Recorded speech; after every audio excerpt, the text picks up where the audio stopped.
You ask Tiger to calculate. This deals with linear inequalities with one unknown. The final result is z greater than -17. Let's solve it step by step. Simplify the expression. Expand the parentheses.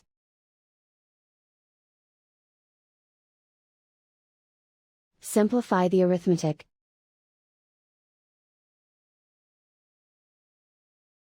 Group all constants on the right side of the inequality. Subtract 95 from both sides.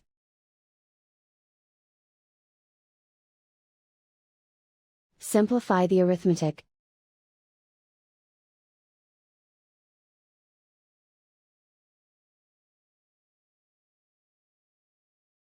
Isolate the z. Divide both sides by 5.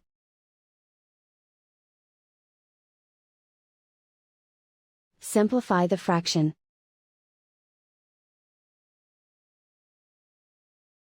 Find the greatest common factor of the numerator and denominator.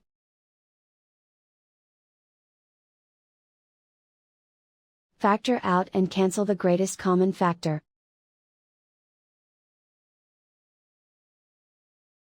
Plot the solution on a coordinate grid. And so the final result is z greater than -17.